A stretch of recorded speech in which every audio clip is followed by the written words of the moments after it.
नमस्कार सभी दर्शकों को। और आज बहुत दिन बाद रणनीति का चैनल जो है वो फिर से सुचारू रूप से चलना शुरू हुआ है। और आज हमारे मुअज़्ज़िज़ मेहमान हैं धीरेन्द्र पुंडीर साहब, वरिष्ठ पत्रकार और बड़ा जाना-माना चेहरा है जर्नलिज़्म की दुनिया में। और आज धीरेन्द्र जी को मैंने बहुत कम समय दिया, मुश्किल से आधे घंटे का समय कि चलिए कुछ करते हैं। क्योंकि कारण ये था कि हम जो डिस्कस कर रहे थे कि एक कुछ लोग उसको मोदी का मास्टर स्ट्रोक कहेंगे, लेकिन धीरेन्द्र जी का कहना है कि ये मास्टर स्ट्रोक ना होके मोदी स्टाइल पॉलिटिक्स है ये। और आखिर इस पॉलिटिक्स के पीछे क्या है, जिसने पूरे के पूरे माहौल को एक नया चेहरा दे दिया। जो चीज़ चल रही थी, जो बयार बह रही थी, उसका पूरा रुख ही बदल के रख दिया है। तो धीरेन्द्र जी, आपसे आग्रह करेंगे कि आप इसको कैसे मानते हैं कि ये मोदी की कौन-सी स्टाइल की पॉलिटिक्स है? शुरुआत करेंगे हम उनका इंस्टाग्राम पर आने का। जी, धीरेन्द्र जी। देखिए सर, आपको पहले तो मेरी तरफ से बहुत-बहुत शुभकामनाएँ। मैं तो सोच रहा था कि कर्नल साहब को कहाँ देखा जाए, आपको सुनना अच्छा लगता है तो ये तो एक और अच्छी बात है कि रणनीति और तमाम लोग जिन्होंने इसको जॉइन किया है, चूँकि मैं उन लोगों को चूँकि मैं भी अब आपका सब्सक्राइबर हूँ, तो मैं उन तमाम सब्सक्राइबर को बधाई देता हूँ कि वो किसी चैनल की विकास की यात्रा के शुरुआती सिपाही हैं। तो ये बहुत अच्छा होता है क्योंकि हम अपनी आँखों से देखते हैं तो फ़ील होता है। तो मुझे बड़ा खुशी है।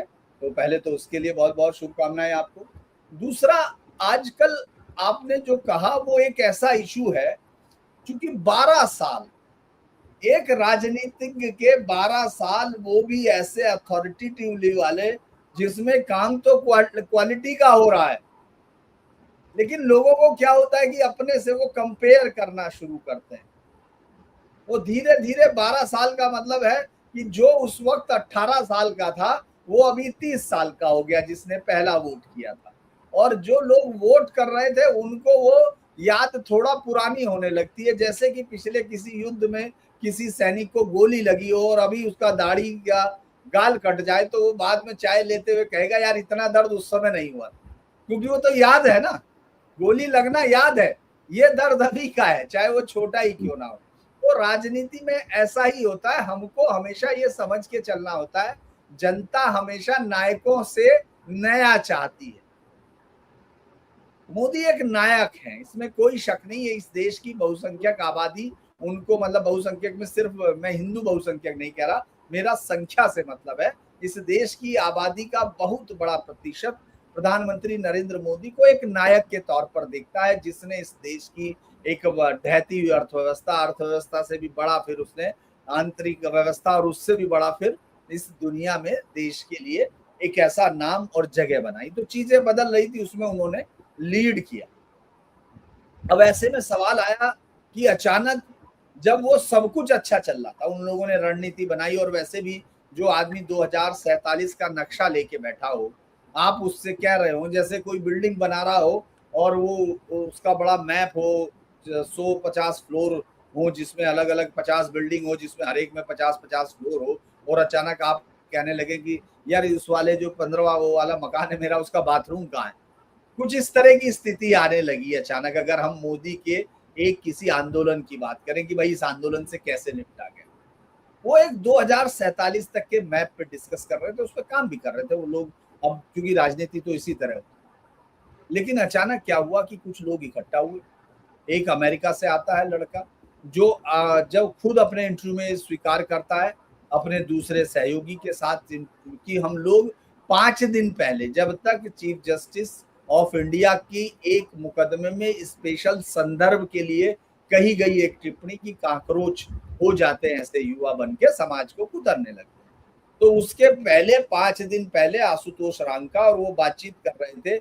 एक जो बोस्टन में है, जिसका खर्चा एजुकेशन का 60 से 70 लाख है, दूसरा एलएससी से पढ़ के आ गया, एक 31 साल का, एक 28-29 साल, मतलब शायद 24 साल का, वो बता रहे, पता नहीं जितने का भी है। लेकिन आप ये सोचिए, वो कह रहे हैं कि यार नौकरी कहाँ ढूंढी जाए। अचानक उनको लगता है कि काम मिल गया कि साहब एक काकरोच पार्टी बना लेते हैं, वो दिल्ली आ जाते हैं, उनको सारा सिस्टम खड़ा खड़ा मिल जाता है।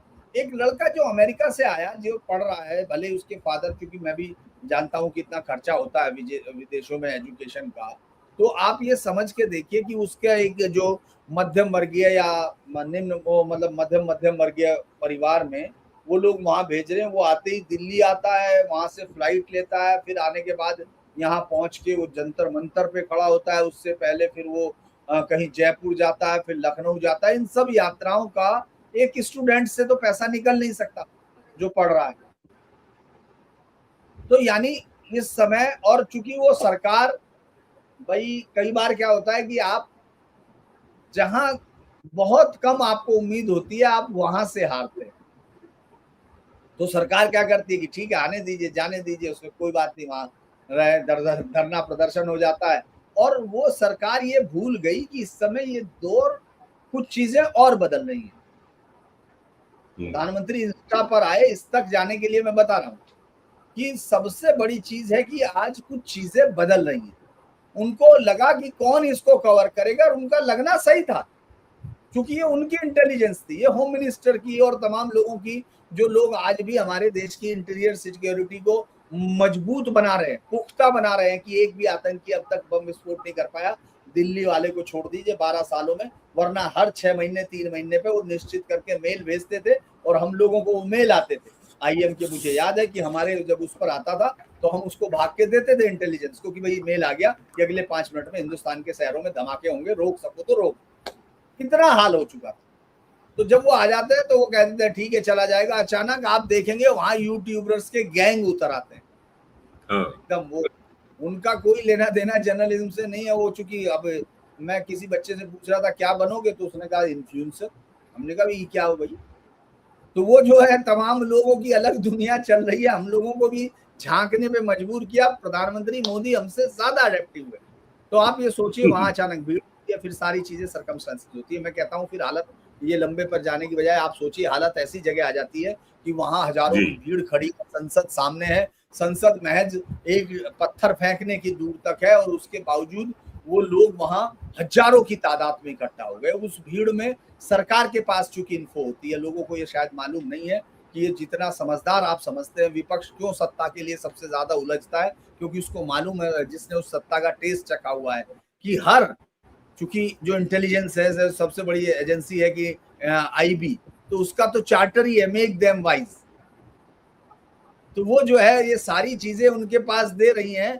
और उस समय उस प्रधानमंत्री को जब पूरा देश उसके समर्थक ये चाह रहे हैं कि इस समय प्रधानमंत्री बस इनको लाठियों से कूट दे, छोड़े नहीं, और विपक्ष मंदिरों में प्रसाद चढ़ा रहा है कि बस प्लीज एक बार मोदी लाठी चलवा दीजिए, बस चलवा दे। तो दोनों मतलब आप सोचिए राजनीति में। और चूंकि 12 साल से लोगों ने अपने, उन लोगों ने जिन्होंने मोदी को ताकत दी, उन्होंने मोदी की ताकत का एक छवि घड़ ली है, उनकी अपनी छवि है। वो मोदी के व्यक्तित्व से अलग छवि है जो खुद घड़ता है। इसीलिए हम लोग कहते हैं ना भक्त के भगवान होते हैं, भगवान अपनी मर्जी से इसीलिए इतने। तो उन लोगों ने क्या किया, जो इस देश में राष्ट्रीयता या जो भी मोदी को जिस लिए लाइक करते हैं, वो ये कहने लगे कि मोदी हटता नहीं है, 56 इंच का सीना है, टोपी नहीं पहनता है, तो वो कह रहे थे लाठी बजाओ, क्योंकि ये गाली दे रहे हैं। उनकी नजर में ये देश जिन्होंने नाम ही काकरोच रखा है, तो वो पॉजिटिव तो हो नहीं सकते। ये बाद में एक्सपोज भी हो गए, लेकिन सब लोग बैठे थे, और सब लोग, मुझे याद है जिन्होंने मोदी को इतने सालों तक कवर किया, मतलब पूरी बीजेपी पॉलिटिक्स को, उसको 30 सालों तक, उनका एकदम आकलन था पहले दिन, ये 19 तारीख की बात है, कहने साहब मोदी इनका बस की है, कुछ 24 तारीख तक क्या कि कुछ नहीं होगा, ये नहीं होगा, अब लाठी। तो मैंने कहा कि ये फाइनल मीटिंग हो रही है, मैं मोदी पर दांव नहीं लगाता। मैंने ये कहा कि मैं इस पे दांव नहीं लगाऊंगा कि ये क्या करेगा। तो उन्होंने कहा भाई ऐसा क्यों है। मैंने कहा कि भाई हम नहीं जानते, बाकी ये लोग जानते होंगे क्योंकि ये रोज मोदी से बात कर लेते हैं। हमको तो ये पता चला कि जब पहली बार 8 जब नोटबंदी हुई थी, उस वक्त मैं वहीं खड़ा था विजय चौक पर, वहां से घर के लिए निकला, अचानक फोन आता है कि यार 8 बजे पीएम जो है वो कर रहे हैं। तो हम लोगों को लगा कि उन्होंने मुझसे पूछा मेरी डेस्क कि क्या होगा, तो मैंने कहा यार ये मत सुनो क्या होगा, मैं भी ऑन करके देख रहा, तुम भी ऑन करके देख लो।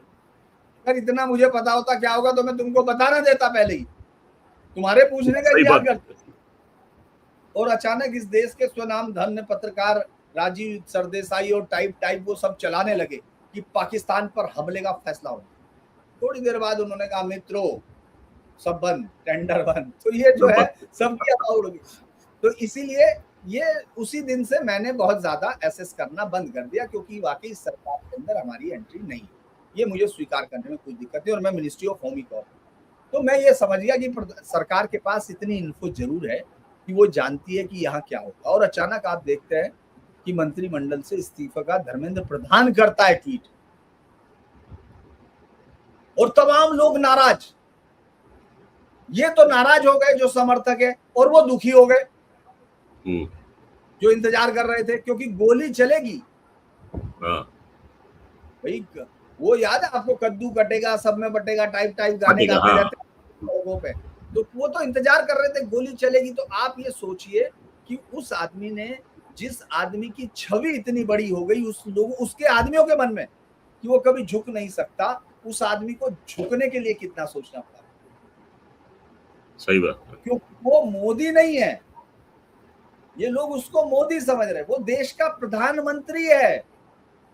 उसको मालूम है मेरी राजनीतिक छवि से बड़ी वहां कोई भी एक चलने वाली गोली मंसूबे पूरा करेगी देश के दुश्मनों का। पिछले 1 साल से सरकार इसलिए बनती है, लोग बेसिक चीज भूल जाते हैं। जब सिविक्स की किताब पढ़ते हैं शुरुआत में ही, तो बच्चों को पढ़ाया जाता है सीबीएसई या उस किताबों में देखेंगे कि भाई सरकार का रोल क्या होता है, तो उसमें लिखा होता है कानून बनाना, उनका पालन सुनिश्चित करना। तो सरकार को कानून बनाना पहला काम है।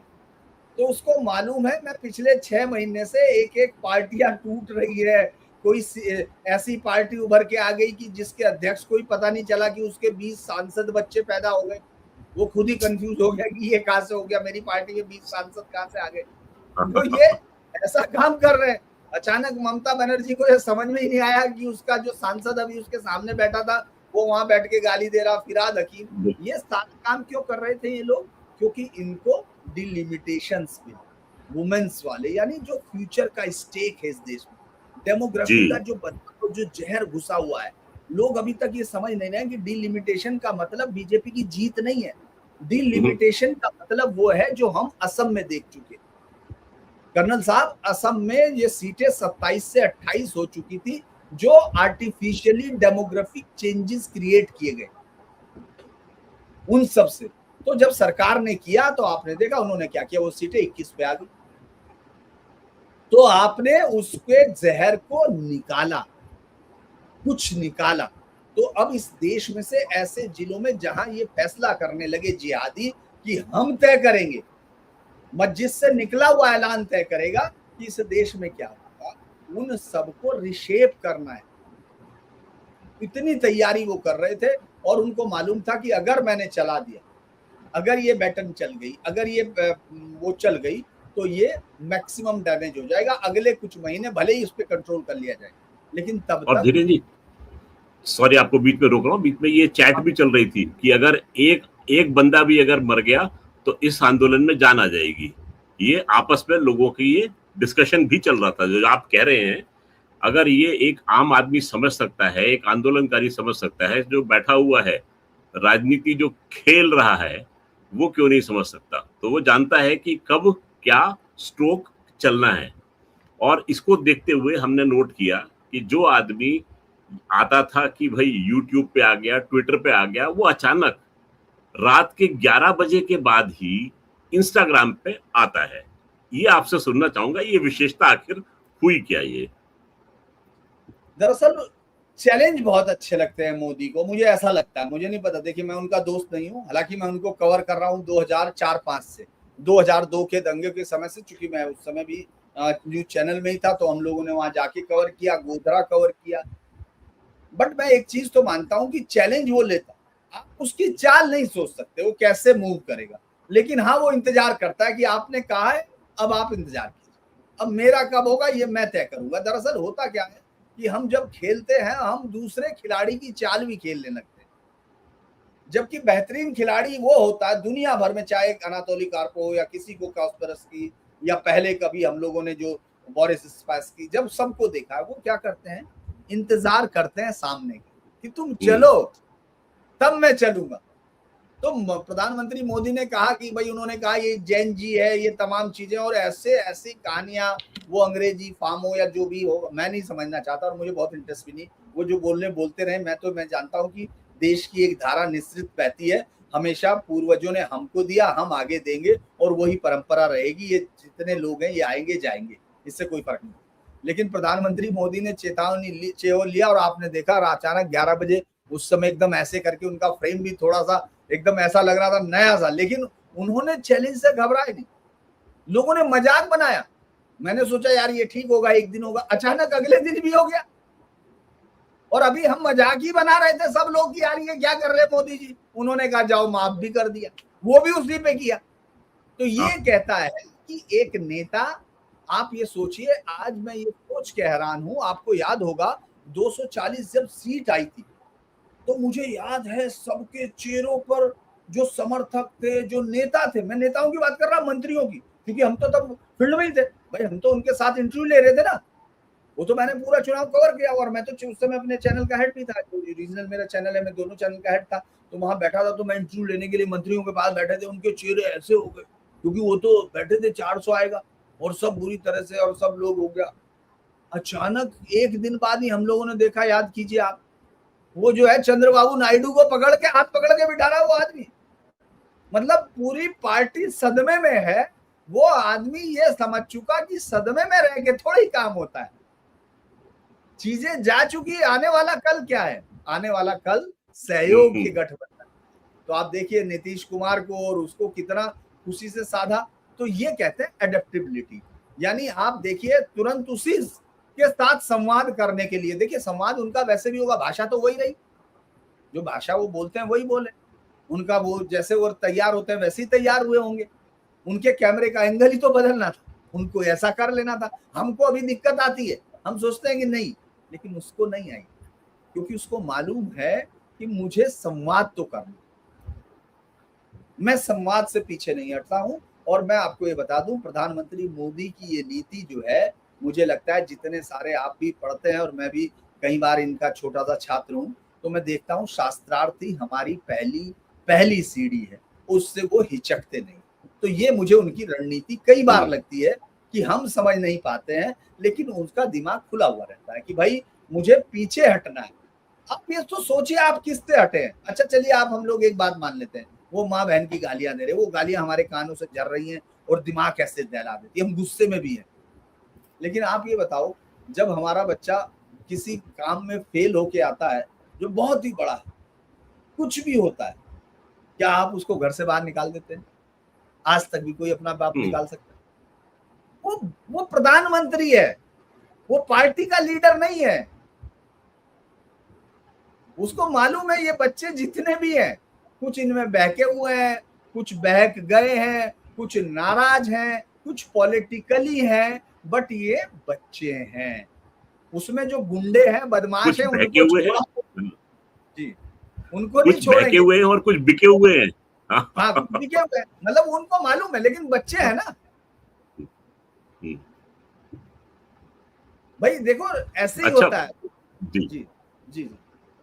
बड़ी मजे की बात थी, मैंने धीरे धीरे नोट किया है इसमें, कि दुनिया जो है इस समय, पूरा देश जो है वो बौखलाया हुआ है कि आखिर ऐसे अभद्र शब्द कैसे प्रयोग किए गए, और सब गुस्से में हैं। और इतने में आके खुद जो आदमी जिस पे ये बातें कही जा रही हैं वो कहता है माफ कर दो। ठीक है, अब आप जो कहने वाला है, जो विरोध पक्ष है, वो कहता है भाई उसने तो माफ कर दिया, तुम क्यों लगे हुए हो। तो उसमें किया क्या है उसने, कि जो नैरेटिव को उनसे छीन के इस ओर केंद्रित कर दिया, अपनी छवि को एलिवेट कर दिया ये कह के, और जो बाकी जनता है उनको एक तरफ कोने में कर दिया। तो जितनी शक्ति से लोग समर्थन कर रहे थे गाली गलौज का, माफी का, पूरा रुख मोड़ के अब माफी पे चले गए अभी। तो ये जो है, ये एक अलग ही मास्टर स्ट्रोक था। एक बड़े प्यारे हमारे दर्शक हैं, सरपंच के नाम से पहली बार आए हैं, उन्होंने काफी कुछ सुनाया है। वैसे हम दोनों के लिए काफी अभद्र भाषा का प्रयोग भी किया है, लेकिन उन्होंने एक चीज याद दिलाई है उसमें। लेकिन मैं मानता हूँ, स्वीकार कीजिए, बस गाली मत देना, बाकी जो तुमको कड़वा कहना कहो, हम वो सवाल का जवाब देंगे, कोई दिक्कत नहीं। बिल्कुल। बड़ा अच्छा, उन्होंने एक बात याद दिलाई है कि मोदी जी मित्रों से फ्रेंड्स पे आ गए। नोट किया हाँ था आपने? हैं, हाँ, पहले वो था फ्रांस। मित्रों, अब हो गया हाँ, हाय फ्रेंड्स। हाँ, तो तो उसका मजाक बनाया समय के सौरभ दास ने, फ्रांस। अच्छा हाँ, उसका मजाक बनाया। अच्छा, एक एक और चीज थी, यहाँ पर पार्लियामेंट के सामने एक सज्जन थे, या सज्जन कहें या सज्जन का तौहीन होगा, सज्जन कहें, वो पंडित जी का वेश धरकर बाहर बैठ गए और एलओपी हाँ, जाके चंदा इकट्ठा कर रहे हैं, नाटक नौटंकी चल रही है। हम्म, अब बड़े मजे की बात यह है कि एक टीकाकार ने ये लिख दिया कि इन्होंने ये हरकत की और इन्होंने उत्तर प्रदेश का चुनाव जो है वो प्लेटर पे लाके योगी के हाथ में रख दिया, क्योंकि ये चीज जो है ये किसी को सुहाई नहीं। आप जो एक तरीके से सनातन का मखौल उड़ा रहे हो, ये चीज किसी को अच्छी लगी नहीं। यहां पर जो था वो विपक्ष नाटक में लगा रहा, केजरीवाल जी अलग नाटक कर रहे थे और खेला खेल गए प्राइम मिनिस्टर एक उद्घाटन में। तो आपने इस बात को नोट किया था और आपने इसका जिक्र भी किया था कि आज प्रधानमंत्री जाते हैं कुछ उद्घाटन करने के लिए, और वहां उद्घाटन में क्या होता है कि रणनीति किस प्रकार से चलती है, राजनीति क्या है मोदी की, वो हमें आज देखने को मिला। तो मैं आपके मुखारबिन से सुनना चाहूंगा कि आखिर ये क्या खेला खेला है आज प्रधानमंत्री ने। दरअसल मैं आपको एक बात बताता हूँ, आज बड़ी अच्छी बात कही, क्योंकि आज मैं देख रहा था देश के गृह मंत्री और देश के प्रधानमंत्री अपने एज यूजुअल वर्क पे जा चुके हैं। उनको इससे कोई मतलब नहीं है जो नाटक कर रहे हैं या नाटकों में लग रहे हैं। उनको पता है ये नाटक किस लिए कर रहे हैं, ये नाटक वोट लेने के लिए कर रहे हैं। तो जो मेरा काम है मैं करूंगा। तो वो जानते हैं, एक बड़ा अच्छा उन्होंने कहा आज अजीत डोभाल साहब को, डोभाल मैं कहूंगा, डोभाल कहने की बजाय अजीत डोभाल साहब को जो है आज लोकमान्य का अवार्ड दिया गया, गृह मंत्री ने पुणे में दिया। तो वहां एक बड़ी इंटरेस्टिंग टिप्पणी की जो हम अभी तक बात किया जब से, उन्होंने कहा कि आप वो व्यक्ति हैं जिसके 99% काम कभी सामने नहीं आएंगे, वो कभी रिवील नहीं हो सकते। उस आदमी ने इतना काम किया इस देश के लिए। तो हम जब बातें करते हैं, हो सकता है वो कल को मनमोहन सिंह भी था, कोई भी था, क्योंकि सूचनाएं जाती हैं। हम मोदी के फैसलों की तारीफ कर रहे हैं क्योंकि सूचनाएं सेम होती है। फैसला लेने वाले आदमी के ऊपर तय होता है उसका रिजल्ट क्या आता है, और अलग होता अल्टीमेटली है। उसको वो सलीब उसके कंधे पे रहेगी। क्योंकि मैं या कर्नल मयंक चौबे कल नहीं होंगे, इतिहास की किताबों में लिखा जाएगा, जज किया जाएगा। तो इसीलिए सिर्फ जो लोग बहुत दुखी है सरपंच साहब, उनको दुखी होने की जरूरत नहीं, ये आप और मैं कर रहे हैं, इतिहास तय कर। तो दूसरा क्या है, आज जब प्रधानमंत्री मोदी के सामने, मैं सुबह ही देख रहा था, चूंकि भाई मैं तो पत्रकार हूं, मेरा काम यही है, मैं तो टीवी हूं या हूं, चूंकि चैनल अब मैंने छोड़ दिया, मुझे अच्छा लगता है घूमना। तो क्योंकि एडिटर में तो बैठा रहना होता, चैनल हेड होके, तो मैं घूमता रहता हूँ। तो मैं सारे दिन सर्फिंग करता हूँ, सब दिन ये देखता हूँ हो क्या रहा है। तो आज मैंने देखा कि अरविंद केजरीवाल E20 का वो कर रहे थे, याद है, उसने कॉन्स्टिट्यूशन क्लब में, और उसमें कोई हाँ, तहसीन को और उसको भी किया। तो मिमिक्री चल उन्होंने रही क्या थी। किया, हाँ, तो मैंने देखा उसपे एक वो लाइव कर रहा, तो मैंने ऐसे ही जाके जैसे देखा, तो उसने कहा चूंकि उसके साथ जो खड़ा था वो हम लोगों का बच्चा, बहुत ही अच्छा लड़का था, लेकिन अब चूंकि आम आदमी पार्टी में, तो पार्टी के साथ ही करेगा, अनुराग ढांडा। तो मेरा नजर पड़ गई, भाई जूनियर था हमारा, बड़ा अच्छा लड़का। तो वो एकदम कह रहा है केजरीवाल कि आज मैं आपको बता दूं, इस मीटिंग में प्रधानमंत्री नरेंद्र मोदी आए हैं हमारे साथ। तो मैं हैरान हो गया, क्योंकि मुझे उसकी बात पर ये थोड़ी था कि मैं मानता हूँ कि उसके लिए आएंगे, क्योंकि मुझे मालूम है कहा जा रहा है। लेकिन हमने कहा यार ये क्या कहा थिएटर, क्योंकि कल तो अभी हमने सदन में देखा है, संसद में एक नाटक। तो उस आदमी ने एक वो जो है रंगीला, श्याम रंगीला, वैसे मैं उसका नाम भूल गया था, अचानक याद आया, वो श्याम रंगीला को स्टेज पे बुलाता है, वो मिमिक्री करता है। तो मेरे दिमाग में ये स्ट्राइक किया कि ये विपक्ष दिमागी तौर पर इतना दिवालिया हो गया। एक अच्छे मुद्दे पर भीड़ आई, वो मुद्दा वाकई सही है, क्योंकि आपको ये सोचना चाहिए प्रधानमंत्री जी, होम मिनिस्टर साहब और शिक्षा मंत्री अंदर झांकिए कि भाई ये पेपर लीक क्यों हो रहे। उन्होंने झांका, उन्होंने उसके लिए वो किया, एडमेंट नहीं हुए ना, उन्होंने कहा ठीक है हटाओ, अब ये बच्चे कह रहे, अब इसका मतलब ये बच्चों की नजर में भी नहीं रहा, तो हटाओ। और पेपर के लिए क्या, लेकिन आप सोचते हैं वो क्या कर रहे विपक्ष, एक आदमी पप्पू यादव को यार आप चोर बना रहे हो, किस वेश में, साधु के वेश में। और चूंकि उन चोरी करने वालों में एक आदमी साधु नहीं, एक आदमी का साधुता का कोई नहीं था, वो निश्चित कर्मचारी थे, कोई गाड़ी चलाता था, ट्रैक्टर चलाता था, कोई उसका कार चलाता था, उसके बाद वो आ गए, लापरवाही सही का बात। भाव हुआ। लेकिन आपने चोट किस पे की? साधु बाने पे, भगुए पे आपने, क्योंकि आप दूसरा एजेंडा चल रहा है। प्रधानमंत्री मोदी सुबह उठते हैं, भागपुरम में जाते हैं, वहां एक रैली होती है, वो हजारों करोड़ का एयरपोर्ट जो शानदार है उसका उद्घाटन करते हैं, और फिर जो सभा होती है, लोकेश नारा जो आंध्र प्रदेश में तेलुगु देशम पार्टी का फ्यूचर प्रेसिडेंट है, भाई उसका बेटा है चंद्रबाबू नायडू का, और ज्यादातर पॉलिटिकल, अचानक मैं पहले उसका सुनता हूँ, तो वो कहता है, एकदम कहता है कि इस और हिंदी में, क्योंकि देखा बाबू नायडू की एक कमी रही थी, मतलब कमी का मतलब ये नहीं मैं कह रहा कि वो तेलुगु बहुत अच्छी नहीं बोलते, बहुत अच्छे, इंग्लिश बहुत अच्छी बोलते हैं, लेकिन चूंकि जिस तरह का उनका एक बार कद बढ़ा था, उनको एनडीए का संयोजक पद भी दिया गया था, आपको याद होगा सब चीजें। बिल्कुल बिल्कुल। लेकिन हाँ, उनको देश की ज्यादातर आबादी, तो ये जो हिंदी आबादी है, इसके साथ थोड़ा सा वो करना था संपर्क, वो नहीं।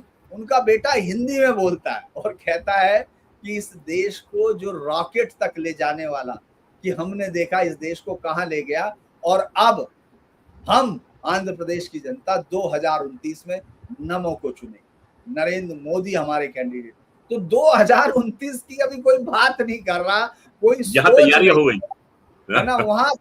वहां से एक जो मेजर पॉलिटिकल एलाई है, जिसके लिए इस देश के जो तथाकथित यूट्यूबर्स हैं, जो पिछले 12 साल से, जिनका सबसे पहला टाइटल होता है, अगर मैं अभी भी पढ़ूंगा अभी भी ऐसा ही होगा, अगर दर्शक कहेंगे तो खोल के देख लें 2-3 लांचर वांचर को, उसमें लिखा हुआ होगा कि और मोदी रात भर सोए नहीं। मैंने कहा यार इनको तो बेचारों को अनिद्रा की बीमारी हो गई होगी इनके चक्कर में, क्योंकि ये तो रात दिन सही बात। है ना। मतलब वो इतनी दूर से देख लेता है, मतलब संजय के बाद महाभारत के इन्हीं यूट्यूबर्स को दृष्टि मिली है, और किसी को नहीं मिली। हम लोग आज तक अंदर नहीं जा पाते। होम मिनिस्टर जब से ये आए, हम लोगों को मंत्रालय में फाइलें देखनी बंद हो गई है, और ये कह रहा कि मैं, तो अभी वहां उसके बाद तुरंत क्या होता है, थोड़ी देर बाद अगला क्या, मैं फिर 10-15 मिनट बाद उस रैली में जाता हूँ देखने के लिए, तो उसमें चंद्रबाबू नायडू सभा बोलते हैं, अंग्रेजी को डायलॉग है, और वो बोलते हैं कि इस समय पूरी दुनिया में क्राइसिस चलते हुए में लीडर्स की कमी है, पूरी दुनिया लीडर्स को खोज रही है, अपने अच्छे नेताओं को, और इस देश का सौभाग्य है कि हमारे पास नरेंद्र मोदी। और वो वहां सारी भीड़ से कहता है कि बोलिए मोदी मोदी मोदी, और सब लोग भीड़ नारे लगा। तो मैं हैरान था कि देखिए, जिन यूट्यूबर्स ने ये कहा था कि ये सबसे बड़े सिरदर्द होंगे, और उनके बहुत सारे हैं, मैं जाके थंबनेल अगर निकाल के दिखाना चाहूं तो अभी दिखा दूंगा सर, ऐसे 150 थंबनेल है जिसमें उन्होंने कहा कि आज चंद्रबाबू नायडू ने ये क्या कर दिया, सो नहीं पाए साहब, अब तो गद्दी जाने वाली है, नरेंद्र मोदी से खींच लिया। वो आदमी वहां नारे लगा रहे 29 की तैयारी के लिए, ये आदमी आए। तो ये एक पॉलिटिकल मूव भी होता है, अपना काम भी चलना। आप देखिएगा एफसीआरए बिल भी आ जाएगा, एफसीआरए बिल आ जाएगा तो आपको बाकी सब चीजें, क्योंकि देखिए इस्लामिक कट्टरवाद से ये देश थोड़ा सा समझदार हुआ, क्योंकि इतनी बड़ी कत्तो-गारत जिसने 30 लाख बच्चों की लाशें एक बार के बंटवारे में देखी है, जो दुनिया के किसी युद्ध में इस तरह से एक समय में नहीं हुई होंगी दो देशों के बीच में। क्योंकि अगर हम वर्ल्ड वार की बात करें, जहां करोड़ों लोग मरे, कभी 3.5 करोड़, कभी 4.5 करोड़, अलग अलग, तो वो दुनिया भर के मोर्चों पे हुई लड़ाइयों में मरे। यहाँ एक देश, एक बच्चे के अंदर से घर के बंटवारे में 30 लाख लोग तो माने जाते हैं, बाकी और उसके बाद 30 लाख लोग वो हैं, इसके अलावा 16 अगस्त 1946 है, उसके अलावा नोआखली है, उसके अलावा मालाबार है, उसके अलावा जो जसोर, खुलना, किस किस के मैं नाम लेता चला जाऊं, मैं नाम लेते चला जाऊं। लेकिन सवाल है, इस देश की जनता ने अब धीरे धीरे रियलाइज किया कि ये खतरा है। मोदी भी क्या बोलता है उनको पता है, लेकिन क्रिश्चियन मिशनरियों के खतरे को हम समझ नहीं पाए। देखिए उन्होंने हमसे एक आधा हिस्सा तोड़ा, उसमें से फिर 2 हिस्से कर लिए, एक बड़े हिस्से में उन्होंने हिस्सा लिया, एक बड़े 5 हिस्सा आपका ले गए, 20% से ज्यादा वो लोग, और उसके फिर 2 हिस्से किए। लेकिन क्रिश्चियन मिशनरीज ने बिना किसी युद्ध के आपसे 7 स्टेट्स ले ली, और अभी तैयारी और भी थी। तो इसीलिए मुझे लगता है कि एफसीआरए बिल आएगा, उस पर अंकुश होगा, ये एक बड़ी चोट होगी। इसका भी तैयारी हो रही है। हाँ, अब मुझे ये लगता है थोड़ा सा डिलिमिटेशन और महिला वाला जो आरक्षण वाला बिल है उस पर सरकार थोड़ा पीछे हटेगी, पीछे क्योंकि जो हटेगी। माहौल बदला है वो इंतजार करेगी कि सही समय आए तो हम सही कदम उठाएं। मुझे ऐसा लगता है। जी धीरेन्द्र जी, इसकी इसी बातों से ना मुझे याद है, और दर्शकों की ये भी थी, और हमारे सरपंच भाई जो सबसे अच्छे कमेंट्स लिख रहे हैं हमारे लिए, देखिए, निंदक नियरे राखी आंगन कुटी छुपाए, बिन पानी साबुन बिना निर्मल करे देखिए, बस सुखाए। मैं एक ही बात बोलता हूँ, बस भाषा का जी, संयम रखो, शब्दों की हाँ, मर्यादा रखो, उसके बाद जो जितना मर्जी कड़वा जो बोल सकते हो बोलिए।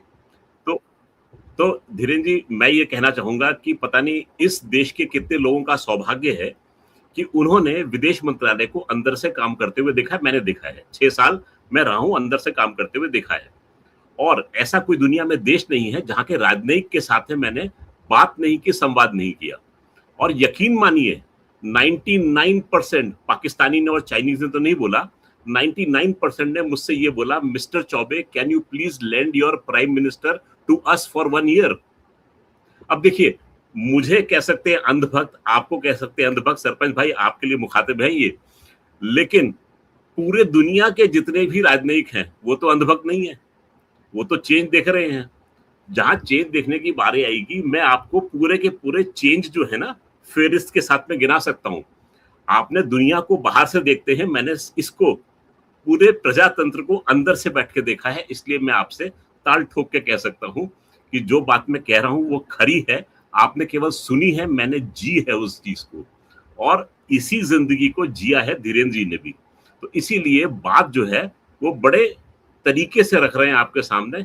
सुनने का मादा रखिए, हर चीज में बहस करने की आवश्यकता थोड़ी होती है। तो मेरे लिए क्वेश्चन उन्होंने दिया है, and I dare you to answer this question. पूछ लीजिए भाई साहब, मैं आपको जवाब दे दूंगा। हाँ, क्वेश्चन पूछो, उसमें क्या है? हाँ, ये तो क्वेश्चन पूछिए, पॉलिटिकल बिल्कुल। हुआ, और अच्छा हम है, जब पत्रकार तो एक पॉलिटिकल स्टूडेंट होता है, उसकी बिल्कुल तो बिल्कुल। काफी हर बार आपको चेक करनी होती है, जनता चेक करती जी है उसकी कॉपी जी। चुनाव के वक्त। और डेर वेर मत किया कीजिए साहब, इतना ज्यादा टाइप करने की आवश्यकता नहीं, सिर्फ ये कीजिए एक क्वेश्चन और सीधा क्वेश्चन दाग दीजिए। बस। इतनी मोहलत तो पाकिस्तानी भी नहीं देते होंगे सरहद पे फौजियों को जितनी आप दे रहे हैं और इस समय। और फौजी को ढेर मत करो यार, हमको कह लो, हम मान लेंगे। नहीं नहीं, ये बड़ा खतरनाक कॉम्बिनेशन है, फौजी का और पत्रकार का, ना जाने कब किसको उड़ाते ये। Modi government said any act of terrorism will be act of war. 2 Hindus were killed today in Kulgam. Delhi attack happened. अच्छा सरपंच जी, आप क्या देश की सीक्रेट मुझसे उगलवाना चाहेंगे? आप ये देखिए, जितने भी टेररिस्ट के एक्ट हुए हैं उसके पीछे जो लोग थे वो या तो पकड़े गए हैं या उनको पकड़ा दिया गया है। इतना कहना काफी होगा कि इस समय पीओजेके में बहुत चल रहा है, बलूचिस्तान में बहुत कुछ चल रहा है, खैबर पख्तूनख्वा में बहुत चल रहा है, मुझे ये भी पता है कि सिंधु देश में भी बहुत चल रहा है। तो ऐसी बातें मत बोलिए, मैं ये कहना नहीं चाहूंगा इस फोरम में। बस एक वो फिर याद करेंगे, याद है धीरेन्द्र जी, कल हमने जिक्र किया था कि अंडे को सेने की प्रक्रिया एंजॉय कीजिए, आप जो हैं you are in safe hands, इस बात का यकीन कीजिए। गवर्नमेंट जो है वो बहुत कुछ करती है, बहुत कुछ कहती है और बहुत कुछ नहीं कहती है और करती भी है।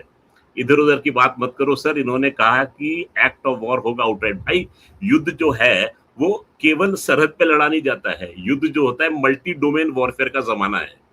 तो आप ये मान के चलिए कि you are at war, when I say you, I include myself in that.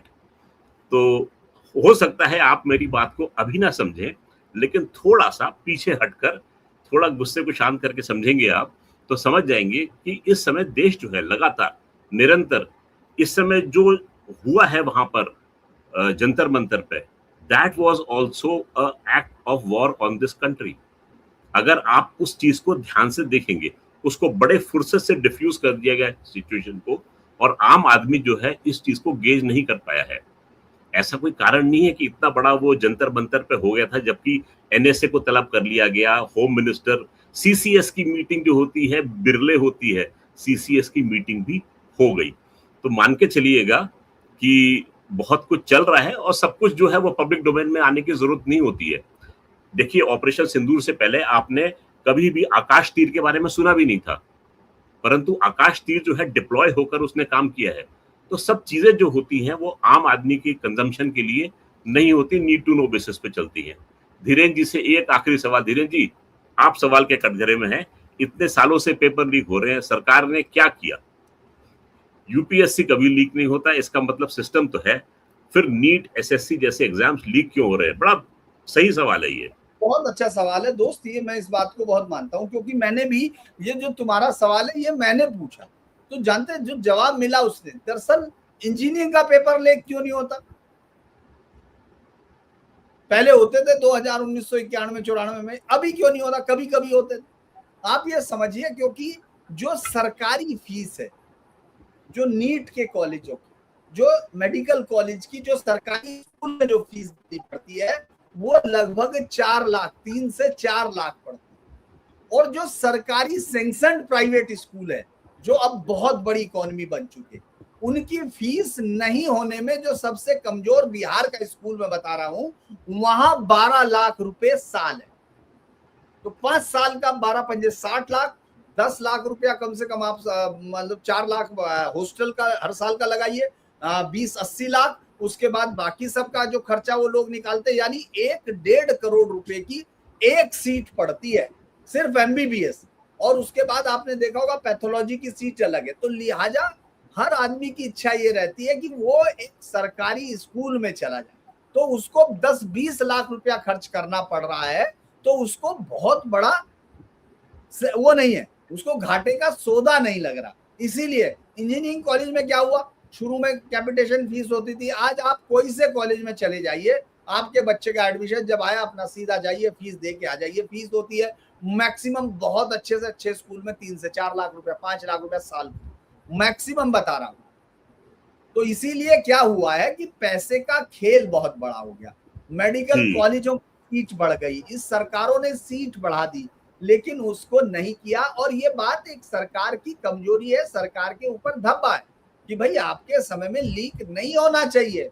अगर आप ताकत की बात करते हैं तो सबको होना चाहिए। आप खुद कह रहे हैं कि बच्चे का पेपर लीक होने का मतलब, यार हमारे भी बच्चे हैं, उनको भी एग्जाम देना है। तो इसीलिए ये नहीं है कि नहीं है, लेकिन इसमें सबसे बड़ा खेल, आप ये सोचिए, कोटा में मतलब 25-25 फ्लोर का वो बन गया है। हाँ, कोचिंग माफिया। हाँ, कोचिंग माफिया।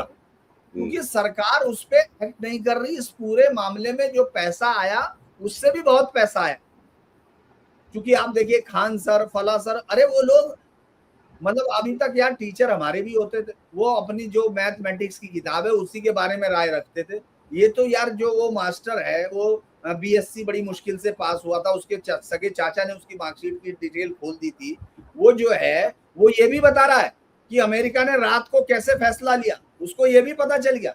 यानी एक डॉक्टर है, लेकिन ये बता रहा है कि नहीं मैं प्लेन उड़ाऊंगा, अंदर घुसते ही पायलट के पास कहेगा तू हट, अब भाई उड़ाएगा, जैसे 4 पैक डाउन होने के बाद भाई काम, ऐसे ही भाई पायलट भी बन जाएगा। तो यार समझो भाई, दिक्कत सरकार के पास है, सरकार के माथे पे सवाल है, लेकिन कारण भी मौजूद है। ये कारण धीरेन्द्र जी, पैसा ऊपर तक जाता है, आपको भी पता है, और फिर भी पेपर लीक हो रहे हैं। प्रधानमंत्री को पैसे लेने की, मैं ये एक और चीज सोचिए, सरपंच जी, आपको, मुझे नहीं पता सरपंच जी का ही सवाल होगा क्योंकि मुझे तो दिख नहीं रहे, लेकिन मैं बहुत अच्छी तरह से आपको बता दूं। देखो, आप लोग मिथ में ज्यादा रहते हैं, आपको मैं इसलिए बता रहा हूं कि एक छोटी सी खबर के साथ बता देता हूं सर, जो मैंने खुद कवर।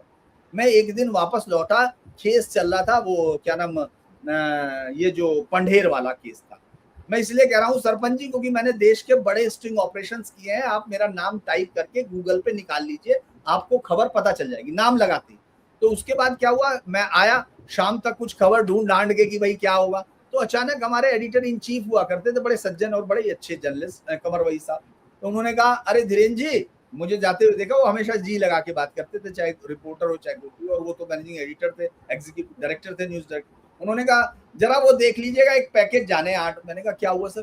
कहने भाई उसमें एक खबर रिपोर्टर ने दी है, और वो सब चैनलों पे चल रही थी, कि वो जो है वहां से जो पंढेर की कोठी से वो जो सुरेंद्र कोहली अंगों का, बच्चों के मानवीय अंगों का, यानी किडनी और उसका भी बिजनेस होता था।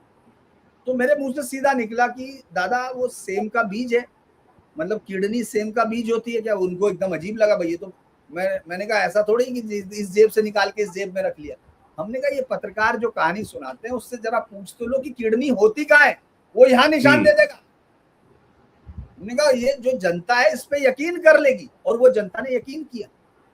आरुषि का केस मैं जानता हूं, मुझे पता था कि ये क्या करेंगे। उन्होंने माँ बाप को, अरे इस देश की मीडिया ने तो ये तक बता दिया था, और वो बता रहे हैं सरपंच जी आपके बहुत पसंदीदा रिपोर्टर होंगे जो ये बता रहे थे कि वाइफ स्वैपिंग हो रही है। सोच के देखिए यार, क्या आप गंदगी फैला रहे हो। और इन सब पर हो क्या रहा है कि आप डॉक्टरों से पूछ रहे हो कि बाबूजी मेरा स्कूटर 3 महीने से खराब पड़ा, कैसे ठीक होगा, और इंजीनियर से जाके कह रहे कि मेरे बेटे को सर वो दवा दे दो, वो कई महीने से उसको परेशानी। तो ये मत कीजिए। एक कमेंट धीरेन्द्र जी आया, NEET paper leaks maximum because greedy and dishonest parents think their kids will make maximum money as doctors. Stop buying the paper, suppliers will run away too. अभी फिजिक्स वाला का मैं पढ़ रहा था जी। नहीं, वो तो बहुत आइडल स्थिति होती है दोस्तों, ऐसा तो नहीं है। देखिए आप जो बात कर रहे होगे, आप भी घोड़ी पे चढ़े होगे तो ये जरूर तय किया होगा कि ससुराल वाले देंगे क्या, बाहर उतर के दहेज विरोधी आंदोलन में साथ रखेंगे। पूछने वाली महिला है कीर्ति मिश्रा है ये।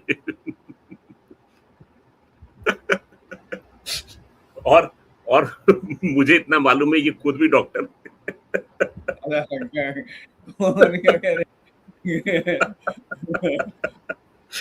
अच्छा, नहीं, इंटरेस्टिंग चीज ये है कि फिजिक्स वाला को देखते देखते कोचिंग करने वाला व्यक्ति जो है उसने आईपीओ निकाल दिया। तो आखिर ये कौन सी सोने की खान है? क्योंकि हर आदमी दरअसल एक क्या है, हिंदुस्तानियों की एक ताकत आप मानिए, जो हम लोग हारते नहीं है, खत्म नहीं होते, और इतने सालों तक खत्म नहीं हुए। तो वो जानते हैं क्या है, हम लोग क्रिएट करना जानते हैं। ये इनेट डीएनए में है इस देश के, ये सनातन का डीएनए है जो क्रिएशन जानता है, जो जिज्ञासु है, जो पूछता है कि मौत क्या है, मुझे किसको दान करोगे। ये आज से अब तक कट से लेके आज तक है दोस्तों। नचिकेता ही तुम्हारी ताकत का आधार है। और मुझे बड़ी खुशी होती है सरपंच जी जब आप तीखे सवाल करें और सीधे, क्योंकि हमको भी अपने अंदर झांकने का मौका मिलता है। मैं बहुत ईमानदारी से कह रहा हूँ, मुझे मैं बार बार मुड़ के देखना चाहता हूँ तीखे सवाल पे कि हाँ कहीं मेरे से गलती तो नहीं हो गई। और मैं आपको बता दूं, मैं प्रधानमंत्री मोदी का या किसी का कोई भक्त नहीं हूँ। मेरी वॉल पे जाएंगे तो सब ढूंढ लेंगे, मेरी नजर में सबका है। और मैंने जो स्टोरी की थी, दर्शकों के लिए बता दूं, आपके लिए भी क्या है कि मेरी स्टोरी पर एक बीजेपी के ही स्टेट के मुख्यमंत्री को इस्तीफा देना पड़ा। तो इसीलिए ऐसा नहीं है, हमारी नजर में सब आते हैं। हमको कोई, मेरी स्टोरी थी, मुख्यमंत्री को छोड़ना पड़ा और बीजेपी का। तो इसीलिए कई बार होती है दोस्तों, कहानियां चलती रहती है।